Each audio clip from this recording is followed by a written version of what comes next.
안녕하세요. 저는 서울에서 메이크업 일을 하고 있는 40대 여자입니다. 사연을 들어보면 세상에 참 별일이 다 있다는 생각이 들지 않나요? 저도 무척이나 공감합니다. 하지만 제가 겪어온 일도 돌이켜보면 사연으로 나올 법한 일이라는 생각이 들더라고요. 그래서 이렇게 용기 내서 글을 작성해 보았어요. 이제는 잊고 살고 있는 일이긴 하지만 평생 잊히지 않는 상처이기도 하고요. 혹시 저와 비슷한 상황에 처하신 분이 계시다면 절대 좌절하지 말고 제 이야기를 통해 위로를 받아가시면 좋겠어요. 저는 정말 지금이 너무 좋고 행복하거든요. 제가 겪은 일은 평범하지도 행복하지도 않은 일이지만 지금의 저는 정말 제 일도 즐겁게 잘하고 있고 행복하답니다. 그러니까 이 사연을 듣는 모두들 힘들고 어려운 순간이 있을지라도 포기하지 말고 주저앉지 말고 끝까지 나의 길을 걸어가시면 좋겠어요. 제가 그랬거든요. 이제부터 제가 겪었던 경악스러운 이야기를 해볼게요. 사실은 내 주변 친구의 이야기, 내 가족의 이야기, 내 애인의 이야기가 될 수 있다고 생각해요.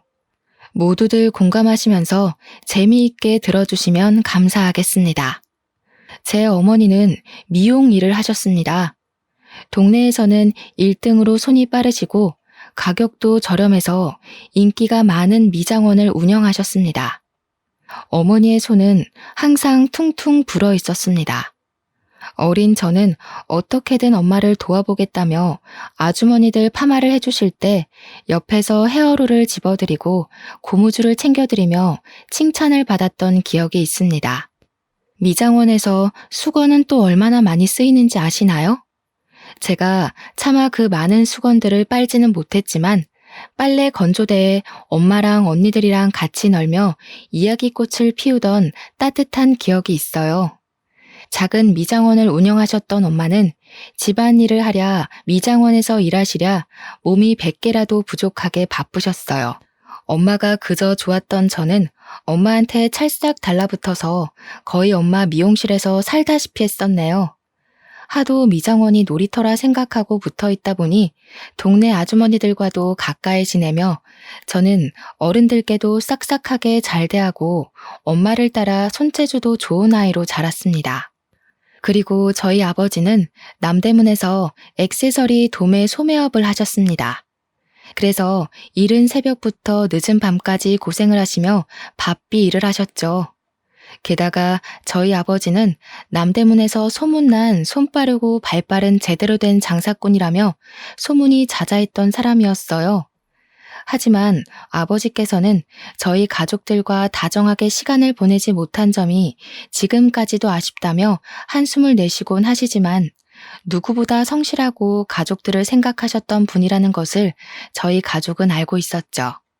그리고 제 위로 2명의 언니들이 있는데 언니들은 저와 나이 차이가 꽤 났습니다. 첫째 언니와 둘째 언니는 연년생이어서 어려서는 그렇게 많이 싸웠다고 하는데 성인이 되고는 둘도 없는 좋은 친구처럼 잘 지내고 저는 그 틈에 낄 수도 없어서 괜히 질투도 많이 했었답니다. 이렇게 사이가 좋은 두 언니는 나중에는 일도 같이 했어요.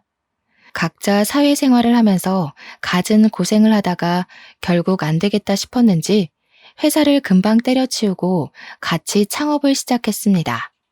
결혼 사업이라고 하죠. 옛날에는 소위 중매라고 했는데 요즘에는 결혼 매칭 플랫폼이라고 하는 결혼해줘 같은 업체의 시초라고 할 수 있는 일을 시작하게 되었습니다. 아무래도 어머니께서 미장원을 하시다 보니 동네 아주머니들끼리 서로 중매를 서주시고 실제로 결혼이 성사되는 모습을 자연스럽게 보고 자라서 그랬는지 언니 둘은 그렇게 사업을 시작했습니다. 저는 어려서부터 손재주가 좋은 편이었습니다. 그래서 나름 공부는 성실히 했었지만 제 손재주가 아깝다는 생각이 들어서 대학교 전공은 메이크업으로 정해서 일찌감치 메이크업 일로 돈을 벌었습니다. 대학 생활을 하면서 메이크업 일을 동시에 하다 보니 또래 친구들보다 사회 경험이 빠른 편이었습니다. 저는 그렇게 다양한 사람들을 많이 만나며 보고 배우며 성장해 갔습니다. 여느 날과 같이 저는 메이크업 일을 하고 있었습니다. 그날따라 저는 메이크업 출장을 결혼식장으로 가게 되었는데요. 그곳에서 운명의 상대를 만나게 되었네요. 다른 남녀의 운명 같은 날에 저의 운명도 이렇게 단정 지어질 거라고는 꿈에도 상상을 못했지만 말이에요. 저는 신부의 메이크업을 도와드리고 있었습니다. 결혼식 당일 새벽, 저는 하나하나 신중하게 오늘 누구보다 아름다운 신부일 수 있게 섬세하고 꼼꼼히 메이크업을 해드리곤 하죠. 그런데 사실 신부가 메이크업하는 자리에는 웬만하면 친정어머니나 남편 정도만 자리를 함께하는 경우가 많아요. 친정 언니들이라든지 가까운 친구가 찾아오기도 하고 같이 이야기를 하며 긴장을 달래주려는 경우도 있긴 하지만 말이에요. 그날의 경우 친정 오빠라는 분이 찾아오셨어요. 동생을 유달리 특별하게 생각했던 것 같아요. 여동생이 웨딩 메이크업을 하기도 전에 찾아오는 경우는 저도 일을 하면서 처음 보는 경우라 신기하긴 했어요. 너무 예쁘네, 우리 동생. 어쩜 공주님 같아. 최고다. 내가 봤던 모든 신부 중에 제일 예쁜 것 같아. 그래서였을까요? 괜히 눈길이 더 갔습니다. 저렇게 다정한 오빠도 있구나. 신기했습니다. 그분도 저에게 관심이 있었던 것 같아요. 여동생보다 더 앳되어 보이는 여자애가 웨딩 메이크업 담당 아티스트라며 열심히 화장을 하는 모습이 흥미를 끌었다고 해요. 원래는 메이크업 받는 본인이나 신부들과 주로 대화를 하며 메이크업을 완성하게 되는데 당시 웨딩 메이크업을 했을 때에는 신부님 오빠분이랑 더 신나게 이야기를 했어요. 여동생이신가 봐요. 정말 예쁘셔서 화장을 진하게 하지 않아도 신부 화장이 참 예쁘게 되네요. 그렇죠? 제 동생이에요. 메이크업 해주신 분도 예쁘신걸요? 민낯이신 것 같은데 아주 빛이 나시네요. 그것이 오빠와 첫 만남이었습니다. 결혼식은 예쁘게 잘 올라가게 되었어요. 결혼식 전후로 계속 수정 화장을 도와줘야 해서 제가 신부 측에 계속 붙어서 도와드렸었죠. 때마다 오빠분도 어디선가 나타나서 옆에서 제 관심을 끌기 위해 노력을 했던 것 같아요. 우와, 메이크업을 이렇게까지 꼼꼼히 해주시는 건 또 처음 봤네요. 저도 나중에 결혼하게 되면 메이크업 부탁드려야겠어요. 이렇게 섬세하게 봐주시는 거라면 저는 적극 찬성이에요. 식이 끝나고 그날도 당연하게 저는 혼자서 뷔페를 먹고 있었어요. 그런데 누군가 제 어깨를 툭툭 치더라고요. 누군가 싶어서 오물거리며 뒤를 돌아보니 신부 측 오빠분이 서 계셨어요. 아니, 그래도 그렇지. 어떻게 결혼식 뷔페를 혼자만 먹어요?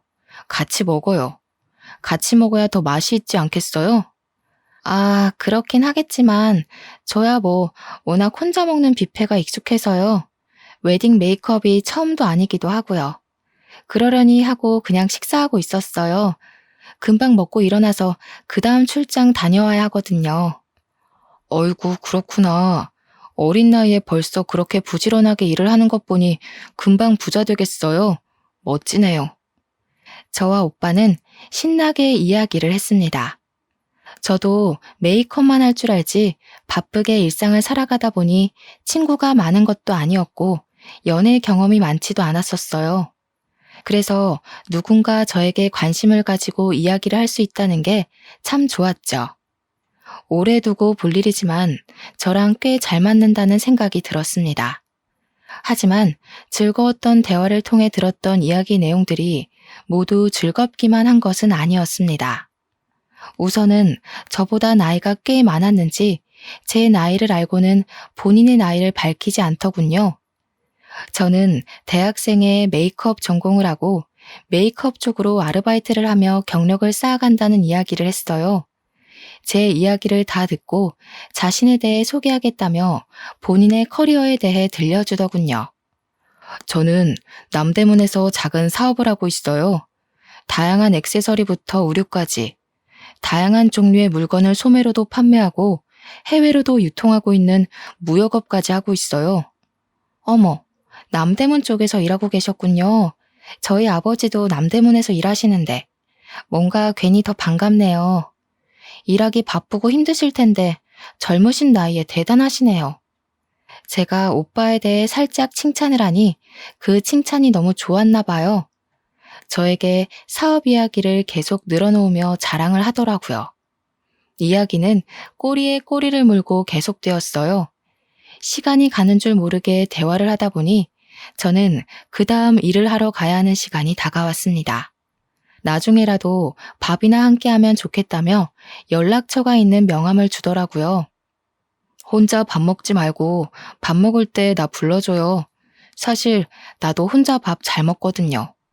근데 혼자 먹기 싫을 때 있기도 하잖아요. 저만 그런 거 아니죠? 연락 주세요. 오늘 대화 너무 즐거웠네요. 오래간만에 말이 제대로 통하는 사람을 만난 것 같아서 기분도 좋고 밥도 맛있네요. 같이 먹으니까 더. 일 조심히 가요. 꼭 연락 주기예요. 사실 저는 오빠의 나이가 꽤 있는 것 같아서 남녀 관계로는 크게 생각을 하지 않았어요. 그냥 우연하게 하루 즐겁게 대화하며 밥을 먹은 것으로 좋겠기 때문이에요. 하지만 오빠는 가는 길 끝까지 연락 달라며 적극적으로 대시하는 것이었어요. 마음이 설레면서도 괜히 걱정이 앞섰어요. 저는 아직 아르바이트로 전전하는 대학생 신분밖에 되지 않았기 때문이에요. 그렇게 오빠와는 다음 만남을 기약하며 자리를 뜨게 되었어요. 저는 연락처를 받고는 고민이 끝이 없었어요. 이렇게 만나보는 게 맞나? 아니, 연락을 해서 정말 밥만 먹어도 되나?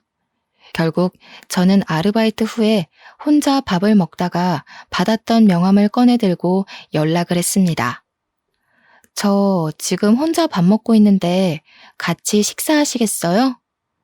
저는 사실 속으로 나이라도 제대로 알고 헤어지더라도 헤어져야겠다는 생각으로 그 오빠에게 연락을 했던 거예요. 민영 씨? 왜 이제야 연락했어요? 기다리고 있었는데. 저는 아직 점심 식사 전이에요. 어디에요? 당장 갈게요. 그렇게 저희는 만남을 갖고 점심 식사도 함께, 저녁 식사도 함께 하며 시간을 보냈네요. 오빠는 나이가 생각보다 많았어요. 저와 띠동갑 15살 차이가 났던 거예요. 이제 돌이켜볼 때 오빠 입장에서 나이를 이야기해봤자 본인 손해라는 생각에 조용히 아무 이야기도 안 하고 그 다음 만남을 기약했던 것 같다는 생각이 들어요. 저는 20대 초반, 오빠는 30대 중반의 나이였으니 딱 봐도 제가 얼마나 어리고 앳되어 보였겠어요. 대화를 할수록 나이 차이가 세대 차이처럼 느껴지는 구석이 있었습니다. 공감하고 좋아하는 가수나 TV 프로그램이 달랐지만 생각의 차이는 적었어요. 나름 취향도 비슷했죠. 좋아하는 음식도 비슷했고요. 제가 여느 20대 여자애들과 다르게 국밥을 그렇게 좋아했거든요. 그래서 오빠와는 만날 때마다 국밥을 꼭 한 끼니는 먹으면서 친해지고 대화도 자연스럽게 할 수 있었어요. 오빠도 꽤나 국밥을 좋아하는 사람이었던 것이죠. 그렇게 서로 호감을 갖고 몇 번의 만남 끝에 저희는 사귀기로 했습니다. 저에게는 첫 연애였네요. 제가 뭣도 몰랐죠. 그냥 대화가 되고 나를 좋아해주는 사람이다 싶으니 풍선처럼 마음이 한순간에 부풀더군요. 그래도 데이트를 하면서는 데이트 비용도 오빠가 다 지불하고 항상 다정하게 대해줬어요. 그게 저는 사랑이라고 생각했죠. 하지만 제가 사귀고 있는 남자에 대해 가족들과 몇 없는 가까운 친구들은 반기를 들었어요. 그리고 사실대로 말씀을 드렸다가는 아빠가 집에서 쫓아낼 것만 같아서 아버지에게는 비밀이었던 연애였어요. 아무리 좋다, 괜찮다, 나를 사랑해주고 나도 사랑해준다는 이야기를 해도 15살 나이 차이가 난다는 이야기를 하면 미친 거 아니냐, 헤어져라, 정신 차려라, 미성년자랑 연애하는 정도 아니냐며 남자가 도대체 정상적인 사람은 맞냐고 무척이나 뭐라고 했어요. 특히 두 언니와 어머니가 진절머리를 치며 싫어하셨죠. 두 언니는 게다가 결혼정보 업체 일을 하다 보니 더더욱 반대가 심했어요. 나이 차이가 나는 결혼을 직접 보고 그들이 어떻게 지내는지도 지켜본 경우가 많았기 때문이었죠. 나이 차이가 많이 나는 어떤 커플은 그렇게 사이가 소원해질 수 있겠지만 그 커플이 저는 아닐 거라 생각했어요. 저는 제 결혼 생활과 제 남편에 대해 자신이 있었기 때문이에요. 아니, 세상이 이렇게 넓고 깔린 게 남자들인데 넌 도대체 무슨 생각으로 그런 놈을 만나는 거야? 15살이나 나이 차이가 나면 만나려고 생각했다가도 좋다가도 감정이 사라지지 않냐? 아, 어이가 없네. 언니들이 그쪽 일에서 뻔히 알고 있는 거 몰라? 왜 이렇게 어리석게 행동하는 거야? 그러게, 진짜 민영이 너도 웃기지? 우리가 싫어할 거 알고 있었지? 그러니까 나이 이야기는 쏙 빼고 있다가 시간 지나고 나중 돼서야 이야기를 하는 거 아니겠어? 참, 민영이 너도 어리다 어려. 그 남자놈은 무슨 도둑놈 심보인지 알 수가 없네. 저는 당시에 한창의 나이였지만 남자 쪽에서는 30대 중후반, 40대를 바라보는 나이인지라 집안에서 결혼에 대한 압박이 꽤 있었나 봐요. 저는 결혼 생각이 전혀 없었어요. 하지만 오빠는 사귀기 시작한 지 한 달쯤인가 되었을 때부터 결혼에 대한 이야기를 하기 시작했어요. 저는 너무 이르다는 생각이었죠. 오빠가 좋은 사람이고 남자로서도 제가 좋아하게 되었고 본인 밥벌이도 하고 집안도 괜찮다고 생각을 해서 그냥 흐르는 대로 가보기로 했어요.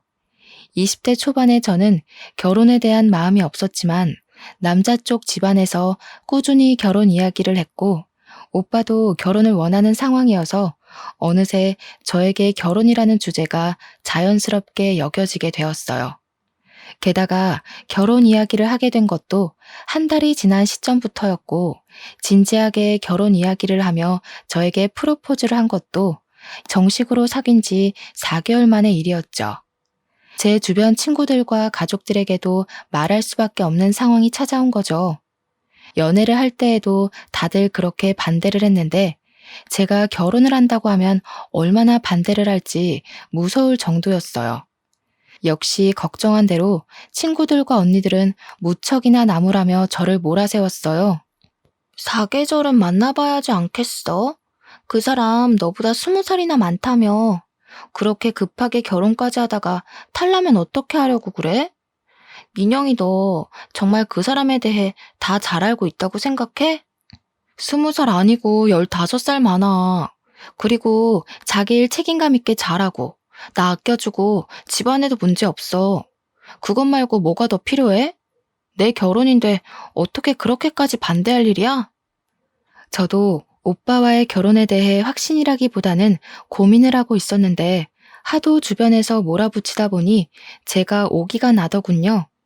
내가 잘 사나 못 사나 봐라. 나 정말 잘 살 자신 있다. 보란 듯이 보여주고 싶어졌어요. 실제로 저희는 연애를 하는 동안 싸우거나 작게라도 의견 충돌이 생긴 적이 없었어요. 커플들이 자연스럽게 티격태격한다는 것이 어떤 건지도 이해할 수 없었죠. 주변에서는 그래도 싸워도 보고 긴 기간 지켜보면서 신뢰를 쌓아가는 것이라며 걱정 어린 조언들이 끊이지 않았습니다. 저는 프로포즈를 받고 그 후로 3개월이 지난 후에 결혼식을 올리게 되었습니다. 지금에서야 그 시간들을 돌아보면 왜 뭐가 그렇게 급해서 1년이 되지도 않는 시간 동안 쪼들리듯이 결혼식을 올렸던 것인지 저도 콩깍지가 어지간히 단단하게 쓰여 있었다는 생각이 들어요. 축복이라기보다 많은 사람들의 걱정과 염려 속에 저희는 신혼생활을 시작하게 되었죠. 사업을 하던 남편 덕분에 그래도 결혼 초기 자본으로 서울에 있는 작은 아파트에서 살 수 있었어요. 너무도 기뻤어요. 저는 항상 주택이나 빌라에서만 살아왔기에 아파트에서 사는 것이 꿈이었어요. 저는 부모님으로부터 독립도 하기 전에 결혼을 하게 되어서 아담하지만 내 집이라는 공간이 생긴 것도 참 좋았답니다. 그렇게 내 꿈을 이루었다는 생각에 한껏 부풀어 있었던 것도 잠시였죠. 곧 악몽처럼 현실이 다가왔습니다. 하루는 저희 신혼집에 가스 점검이 있었어요. 그래서 점검하신다는 기사분을 들여보냈는데 저희 집을 유달리 유심히 보는 거예요. 저도 처음엔 아무 생각이 없었지만 점차 이상하다는 생각이 들었습니다. 가스 점검을 하시는 것도 지켜보는데 제대로 하는 것 같지 않았어요. 혹시 점검하시는 분 진짜 맞으세요? 아까부터 저희 집을 계속 두리번거리시고 가스 점검은 하는 둥 마는 둥 하시길래요. 아, 네. 그럼요. 점검 나와서 점검하고 있잖아요. 빨리 끝낼게요. 본인이 점검을 한다고 하는데 덧붙일 말은 크게 없었습니다. 그래서 그냥 저는 집안일을 마저 했어요. 그런데 말이죠. 그 다음 그분의 행동이 더 이상했습니다. 저희 부부의 웨딩 촬영 사진이 거실에 크게 액자로 걸려 있는데 그 앞에서 사진을 뚫어져라 보는 것 아니겠어요? 괜히 찜찜하고 이상한 기분이 들었어요. 저기, 지금 뭐 하시는 건가요? 사진을 왜 그렇게 기분 나쁘게 쳐다보세요? 아니, 기분이 나쁘시다뇨. 저는 그냥 웨딩 촬영이 예쁘게 된 것 같아서 부러워서 본 것뿐이에요. 참 별것도 아닌 걸로 과민하게 구시네. 뭐 불안하고 찔리는 거라도 있으신가 봐요? 아니, 결혼한 지 얼마 안 된 사람한테 할 말이 있고 안 할 말이 있지. 무슨 소리를 하시는 거예요? 점검 다 하셨으면 어서 나가보세요. 진짜 세상에 별 이상한 인간들을 다 보네. 아니면 아닌 거지. 되게 예민스러우시네요. 그럼 이만 가보겠습니다. 남편분이 참 훤칠하시네요. 바깥으로 나돌 관상인데 내조를 좀 잘하셔야겠어요. 안녕히 계세요. 어머머, 이 사람 진짜 별소리를 다 하네. 어서 우리 집에서 나가세요. 가스 점검도 점검 나름이지. 뭐 이딴 사람들이 일을 하고 있어? 나가요, 어서. 당장 안 나가면 경찰에 신고할 거예요. 여자는 소름 끼치게 깔깔대며 웃었어요. 당장 나갈 건데 왜 이러냐며 손사래까지 치는 모습을 보였죠. 다시 생각해봐도 그 순간이 너무 끔찍하면서 당황스러운데 정말 소름이 돋네요. 그렇게 저는 그 순간이 그 여자와의 마지막 만남이라고 생각을 했습니다. 하지만 그 이후에도 저와 꽤 자주 마주치게 되었습니다. 분리수거를 하러 밖으로 나갈 때 퇴근 후에 같은 버스를 타기도 했고요. 어느 날은 아예 저희 아파트 현관 앞에서 저를 기다리기도 했습니다. 저기요, 저희 구면이죠? 죄송한데 무슨 일이실까요? 저 만나러 오신 거예요? 어머, 안녕하세요. 인사도 없이 그렇게 본론부터 말하면 섭섭하죠. 맞아요. 저희 구면이에요. 가스 점검 기억하시죠? 저도 이 동네 사는데 그때 친절하게 대해주시고 얼굴도 몇 번 우연히 보다 보니 친구하면 좋을 것 같아서 인사드리려고 기다렸어요. 아니, 뜬금없이 친구라고요? 무슨 자다가 봉창 두드린 소리 하시는 거예요? 목적이 뭐예요? 꼭 목적을 가지고만 사람을 만나나요? 너무 딱딱하시다. 오늘은 좀 놀라신 것 같으니 다음에 또 인사드릴게요. 괜찮을 것 같네요. 안녕히 들어가세요. 뜬금없는 친구 이야기에 당황스러웠던 저는 무서운 마음에 남편에게 상황을 알렸어요. 나이도 어려 보이는 젊은 여자가 가스 점검 기사님으로 일하는 것 같긴 한데 계속 눈앞에 나타나고 우연히 만난다. 그리고 오늘은 나한테 말까지 걸었다는 이야기를 했죠. 남편은 사색이 되며 진짜 조심해야 할 것 같다며 다음부터 그런 사람 만나면 절대 아는 척 하지 말고 말도 걸지 말라고 하더라고요. 미친 사람 같다며 여자 쪽에서 말을 걸더라도 그냥 피하는 게 상책일 것 같다고요. 신혼생활을 하며 그렇게까지 언성을 높이고 얼굴이 시뻘개지게 흥분을 했던 적이 없었는데 하도 잔소리가 길어지길래 알겠다고 안심을 시켰어요. 그날 이후로 저는 그 여자를 우연이라도 마주칠까 조마조마한 마음으로 지냈어요. 그럴만도 하죠. 하지만 남편은 그날 이후로 저에게 언성을 높이며 저를 쪼아대기 시작했습니다. 그런 남편이 이상하게 느껴졌어요. 그렇게 사랑꾼이던 사람이 어느 순간 180도 변하는 모습을 보이니 배신감까지 들더군요. 또 이상했던 일이 있었습니다. 남편 휴대폰으로 모르는 전화번호가 꾸준히 연락이 오는 것이었어요. 아침에 기상을 할 때도 알람처럼 전화를 하고 저녁 식사 때에도 꼭 전화가 왔어요. 심지어는 자기 직전까지 전화가 울려대는 것을 봐야 했습니다. 같은 번호로 계속 연락이 오네? 아무리 거래처라고 해도 꼭두 새벽부터. 그리고 자기 전에 연락하는 건 너무 예의가 아니지 않아? 한마디 하면 안 돼? 너무 짜증나서 왜 전화는 안 받는 거냐고 물어봤어요. 남편은 거래처 사람 연락인데 컴플레인이 과하다며 둘러대더군요. 남편의 사업 문제만 아니어도 그냥 차단을 해버리는 건데 차단을 할 수도 없는 상황이라 그냥 특이한 거래처 사람이겠거니 넘어가려 했습니다. 하지만 그 후로 남편은 계속 이상했습니다. 제가 느꼈던 가장 큰 변화는 핸드폰 비밀번호를 바꾼 것이었어요. 남편의 비밀번호는 헷갈리고 귀찮다며 0000 이렇게 4자리를 썼습니다. 그리고 휴대폰에 크게 비밀이랄 것도 없었어요. 하지만 어느 날부터인가 다른 비밀번호를 쓰고 있더라고요. 여보, 비밀번호 바꿨던데? 왜 바꿨어? 귀찮다면서. 아, 그냥 도난이라도 당했다가 괜히 일나면 복잡해지잖아. 이런 핑계를 다 대더라고요. 의아했지만 그냥 애써 넘어가려 했습니다. 저는 메이크업 일을 꾸준히 했기 때문에 개인 스케줄이 들쭉날쭉했습니다. 그날도 출장 메이크업이 있는 날이었어요. 제가 나갈 채비를 다 하고 집 밖으로 나갔다가 지갑을 두고 와서 다시 집에 들어갔었는데 남편이 누군가와 통화를 하고 있더라고요. 그래서 조용히 엿들었어요.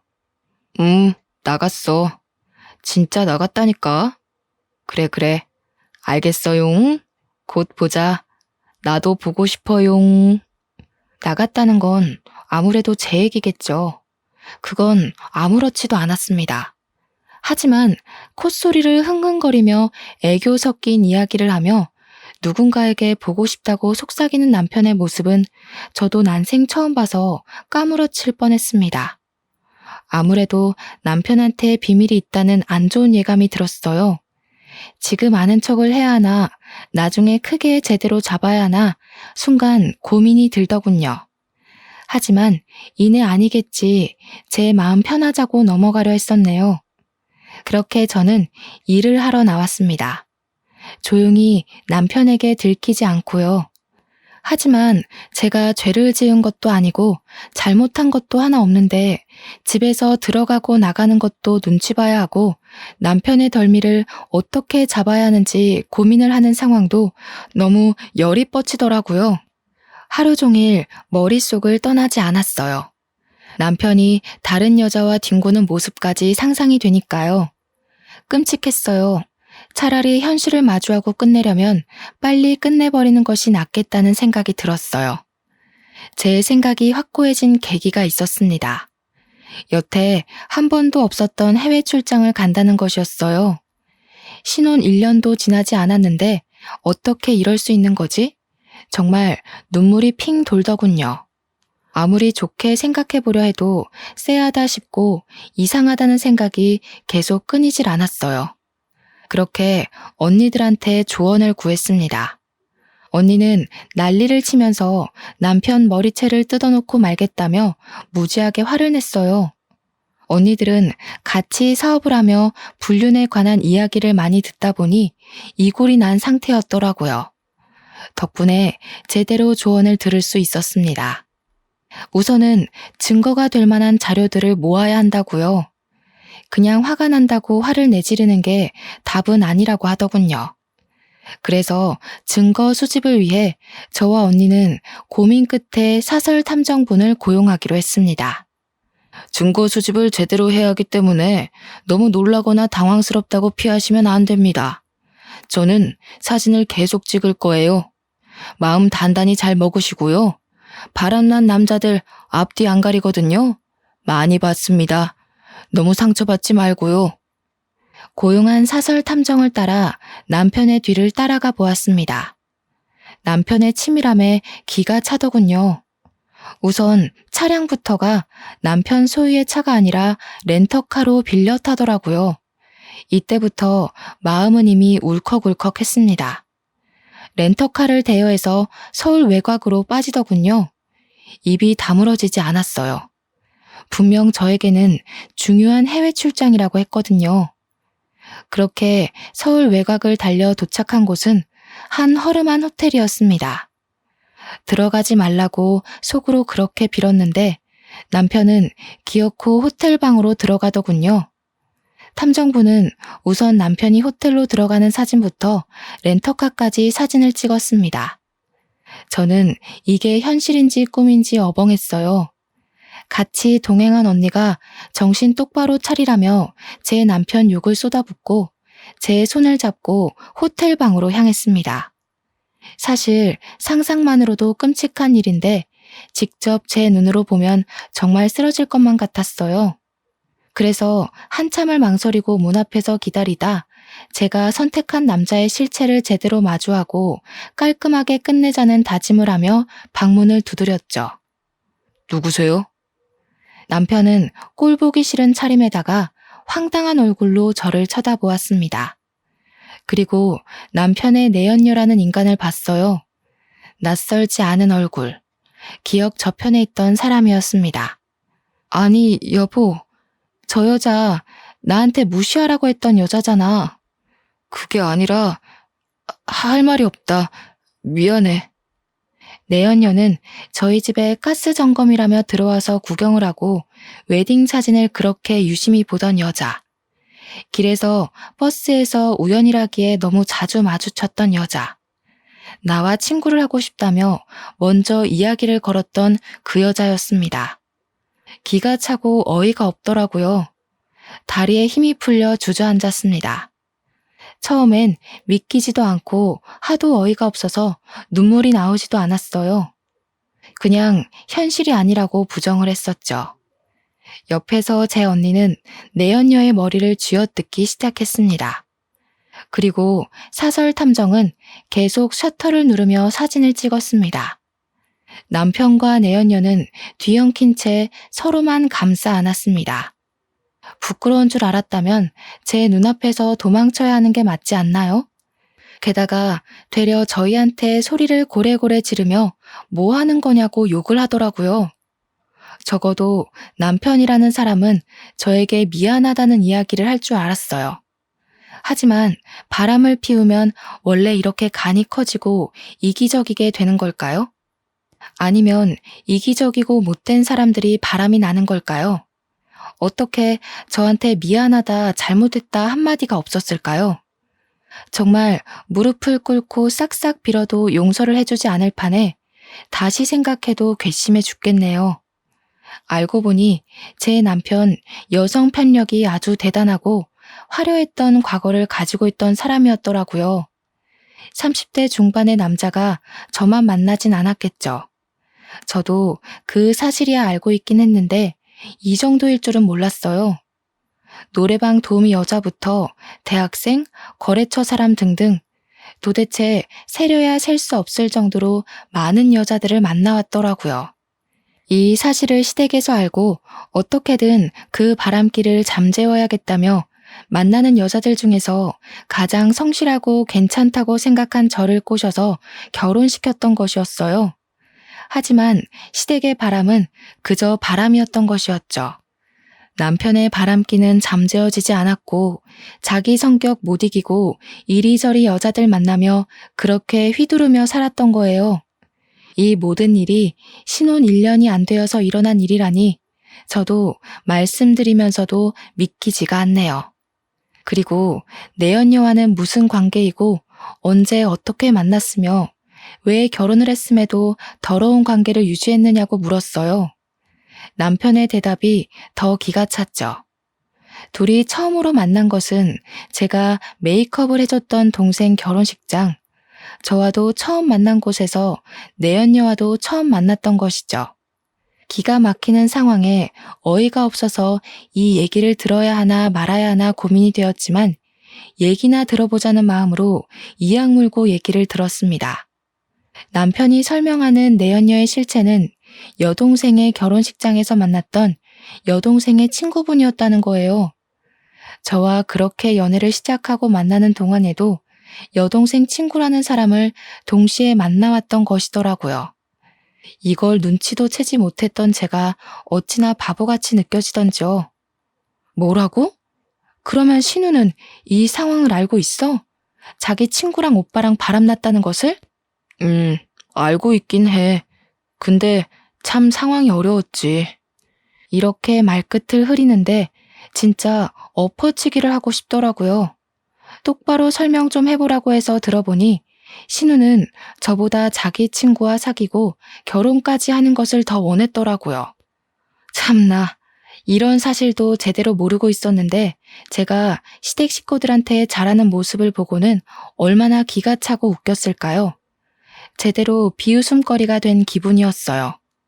알고 보니 시댁 식구들은 제 남편이 저와 동생 친구, 이렇게 두 명과 양다리를 걸치고 있었다는 것을 이미 알고 있었던 거예요. 게다가 우리를 만나면서도 중간중간 다른 사람들을 만나는 것도 있었고요. 그런 건 당연스럽게도 눈을 감아줬던 거죠. 머리가 깨지는 기분이었어요. 도대체 이런 상황이 말이나 되는 건가 싶어서요. 그래도 결혼식까지 올리고 도장까지 찍었으면 관계 정리를 해야 하는 거 아니야? 제정신이야? 미친 거야? 나한테는 두 명 다 사랑인데 어느 쪽을 택하고 어느 쪽을 포기하겠어. 그래서 난 두 명 모두를 택한 거야. 이런 정신 나간 이야기를 하더라고요. 둘 다 사랑해서 둘 다 택했다. 그래서 본인은 당당하고 자랑스럽다는 이야기라도 할 수 있는 걸까요? 무슨 말도 안 되는 소리 좀 하지 마.